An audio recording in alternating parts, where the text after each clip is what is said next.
세계복싱협회 소속 강사 김현태입니다. 반갑습니다.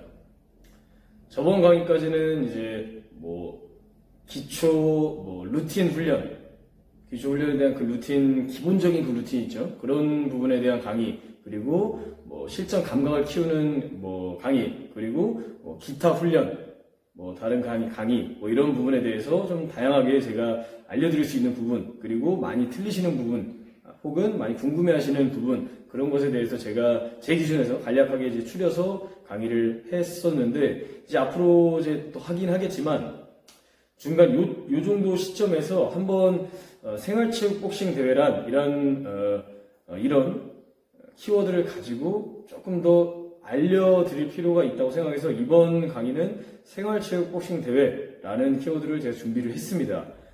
대상은 물론 처음에 지금 운동을 열심히 생활체육으로서 열심히 운동을 하고 있고 생활체전 복싱 시합을 준비하면서 언제가 될지 모르지만 준비를 언제든지 열심히 하면서 그리고 나가려고 준비하시는 그런 분들, 처음 출전하시는 분들한테 제가 초점을 맞춰가지고 생활체육 복싱 대회란 무엇인가, 굳이 팁이라던가 이 대회에 대한 정보라던가 그런 부분에 대해서 간략하게 도움이 되고자 설명을 해드리려고 합니다.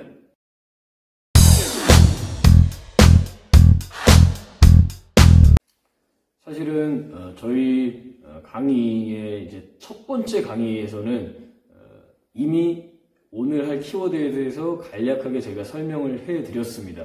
제가 지금 설명을 하고 있는 생활체육 복싱이란 무엇인가, 물론 단어의 실제 정의는 좀 다르지만 제가 여기서 지금 설명하는 그 생활체육 복싱이란 어떤 의미로서 저는 얘기를 하겠습니다 라는 그런 뜻이나, 아니면은 생활체육 복싱 시합에 어떤 식으로, 어떤 방법으로, 어떤 경로로 출전을 하는지에 대한 부분이나 이런 것에 대해서 간략하게 프리뷰 형식으로 제가 미리 설명을 해드렸고, 그 부분에 대해서 이제 시합 참가를 위해서 열심히 준비하는 과정, 훈련 루틴, 훈련 방법, 여러 가지 훈련, 이런 것에 대해서 지금 강의를 해드리고 있죠. 그리고 이제 그 훈련들을 열심히 하시면서 이제 생활체육 복싱 대회, 생활체전 시합을 나가려고 하는 중에 실제 시합은 어떤 것인가에 대해서 이제 설명을 해드리려고 하는데, 일단은 시합의 종류부터 먼저 알려드리고 싶어요.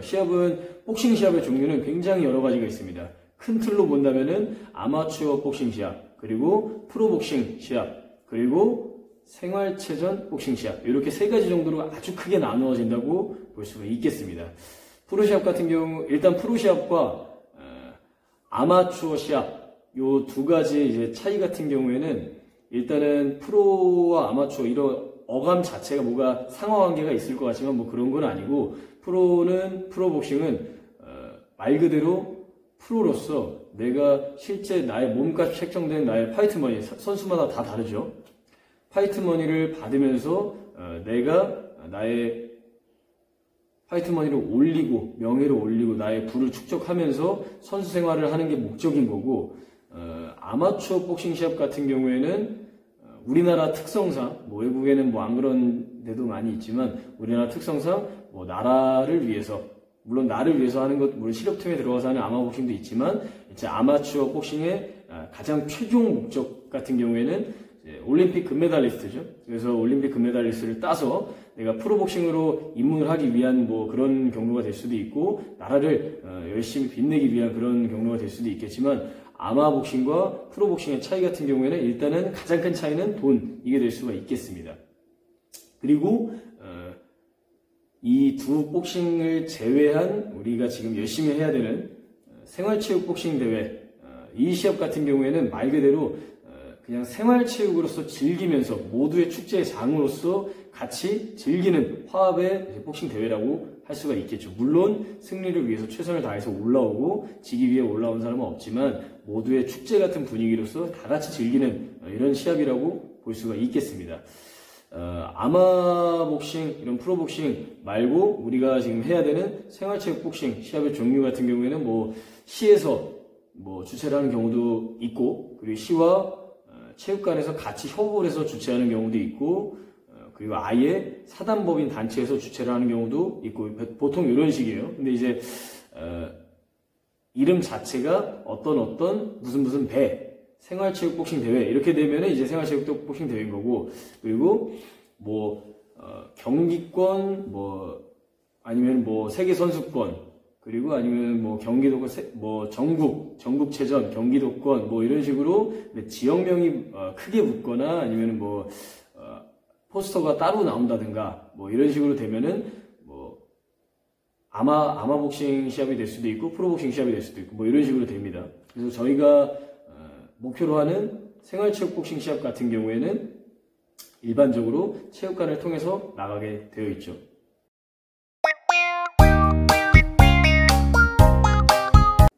시합을 준비하시면서 정말 중요한 부분 중에 하나가 나이, 그리고 몸무게 체급이라고 하죠. 그리고 마지막 경력까지. 마지막 사항, 경력 같은 경우에는 실제 프로복싱과 아마복싱에서는 해당 사항이 없는 부분입니다. 단지 생활체육 부분에서만 해당되는 차이점이라고 할 수 있겠네요.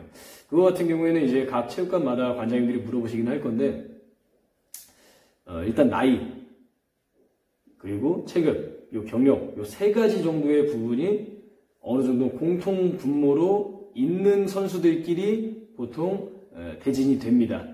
그 이유는 대략 다 아시겠지만 실력 차이가 너무 나거나 너무 나거나 아니면 다른 식으로 이제 되면은 아무래도 매치가 일단 시합 자체가 재미가 없고 형평성에서 많이 나뉘기 때문에 좀 많이 차이가 있기 때문에 보통 시합의 재미를 위해서, 그리고 두 선수 자체를 위해서, 그리고 정말 관장님들을 위해서, 전반 모두를 위해서 그 세 가지 부분 정도는 다 맞춰서 출전을 하게 됩니다. 보통 출전을 하실 때 관장님들께서 이제 조사를 하시죠. 이 선수가 나이가 어떻게 되는지, 20대인지, 10대인지, 20대인지, 30대인지, 40대인지, 그리고 체급이 어떻게 되는지, 평상시 체중이 어떻게 되는지, 그리고 경력이 어느 정도 되는지에 대해서 이 세 가지 정도는 조사를 하고 그거에 맞춰서 이제 주최하는 쪽에서 대진을 짜겠죠. 보통 일반적으로 10대 같은 경우에는 이제 아이들 초등부, 그리고 초등부끼리 딱 나뉘고, 그리고 중등부 나뉘고, 그리고 고등부 나뉘고, 그리고 그 이후부터는 이제 20대부, 30대부, 40대부, 50대부 이런 식으로 10대로 이렇게 나눠서 이제 들어가는데, 이제 또 30대끼리 붙으면 너무 좋고 40대끼리 붙으면 너무 좋죠. 그리고 체급도 딱 맞으면 너무 좋고. 근데 시합 특성상 조금씩 차이가 나는 경우가 있어요. 매치가 딱 안 떨어지는 경우가 있어서 일반적으로 시합장 가보면은 최대한 비슷하게 짜긴 하지만 좀 다른 경우가 있는데, 예를 들어서 내가 30대다, 내가 39살인데 상대방은 41살이다. 그러면 또 나는 30대고 상대방은 40대면 40대인 분이 조금 서운해할 수도 있고 조금 불공평하다고 할 수도 있는데, 그런 경우 같은 경우에는 한두 살 차이 나거나 아니면은 만약에 나이 차이가 조금 어느 정도 있더라도 상대방이 경력이 더 높거나 그런 식으로 체급이 조금 더 높거나 이렇게 되면은 그 정도는 다 밸런스를 맞춰서 감안을 해서 전반적인 밸런스를 딱 맞춰가지고 매치가 되는 부분이 있습니다. 그래서 실제 시합장에 가보면은 나이, 그리고 체급, 그리고 경력이 딱딱딱 완벽하게 밸런스가 맞아서 딱딱 떨어지면 너무 감사하지만 그런 경우가 엄청나게 많지는 않고, 그래서 조금씩 다르되 전반적인 그 세 가지 부분이 전반적으로 균형이 골고루 어느 정도 맞춰서 전반적인 밸런스가 유지된 매치가 된다라고 보시면 될 것 같습니다. 요 세 가지 부분 같은 경우에는 상당히 중요한 부분이 될 수가 있겠죠. 시합을 준비하시면서 정말 중요한 부분 중에 하나가 나이, 그리고 몸무게 체급이라고 하죠. 그리고 마지막 경력까지. 마지막 사항, 경력 같은 경우에는 실제 프로복싱과 아마복싱에서는 해당 사항이 없는 부분입니다. 단지 생활체육 부분에서만 해당되는 차이점이라고 할 수 있겠네요. 그거 같은 경우에는 이제 각 체육관마다 관장님들이 물어보시긴 할 건데, 일단 나이, 그리고 체급, 경력, 세 가지 정도의 부분이 어느 정도 공통 분모로 있는 선수들끼리 보통 대진이 됩니다. 그 이유는 대략 다 아시겠지만 실력 차이가 너무 나거나 너무 나거나 아니면 다른 식으로 이제 되면은 아무래도 매치가 일단 시합 자체가 재미가 없고 형평성에서 많이 나뉘기 때문에 좀 많이 차이가 있기 때문에 보통 시합의 재미를 위해서, 그리고 두 선수 자체를 위해서, 그리고 정말 관장님들을 위해서, 뭐 정말 모두를 위해서 그 세 가지 부분 정도는 다 맞춰서 출전을 하게 됩니다. 보통 출전을 하실 때 관장님들께서 이제 조사를 하시죠. 이 선수가 나이가 어떻게 되는지, 20대인지, 10대인지, 20대인지, 30대인지, 40대인지, 그리고 체급이 어떻게 되는지, 평상시 체중이 어떻게 되는지, 그리고 경력이 어느 정도 되는지에 대해서 이 세 가지 정도는 조사를 하고 그거에 맞춰서 이제 주최하는 쪽에서 대진을 짜겠죠. 보통 일반적으로 10대 같은 경우에는 이제 아이들 초등부, 그리고 초등부끼리 딱 나뉘고, 그리고 중등부 나뉘고, 그리고 고등부 나뉘고, 그리고 그 이후부터는 이제 20대부, 30대부, 40대부, 50대부 이런 식으로 10대로 이렇게 나눠서 이제 들어가는데, 이제 또 30대끼리 붙으면 너무 좋고 40대끼리 붙으면 너무 좋죠. 그리고 체급도 딱 맞으면 너무 좋고. 근데 시합 특성상 조금씩 차이가 나는 경우가 있어요. 딱딱 매치가 딱 안 떨어지는 경우가 있어서 일반적으로 시합장 가보면은 최대한 비슷하게 짜긴 하지만 좀 다른 경우가 있는데, 예를 들어서 내가 30대다, 내가 뭐 39살인데 상대방은 뭐 41살이다. 그러면 또 나는 30대고 상대방은 40대면 40대인 분이 조금 서운해할 수도 있고 조금 불공평하다고 할 수도 있는데, 그런 경우 같은 경우에는 한두 살 차이 나거나 아니면은 만약에 나이 차이가 조금 어느 정도 있더라도 상대방이 실력이 경력이 더 높거나 그런 식으로 체급이 조금 더 높거나 이렇게 되면은 그 정도는 다 밸런스를 맞춰서 감안을 해서 전반적인 밸런스를 딱 맞춰가지고 매치가 되는 부분이 있습니다. 그래서 실제 시합장 가보면은 나이, 그리고 체급, 그리고 경력이 딱딱딱 완벽하게 밸런스가 맞아서 딱딱 떨어지면 너무 감사하지만 그런 경우가 뭐 엄청나게 많지는 않고, 그래서 조금씩 다르되 전반적인 그 세 가지 부분이 전반적으로 균형이 골고루 어느 정도 맞춰서 전반적인 밸런스가 유지된 매치가 된다라고 보시면 될 것 같습니다. 요 세 가지 부분 같은 경우에는 상당히 중요한 부분이 될 수가 있겠죠.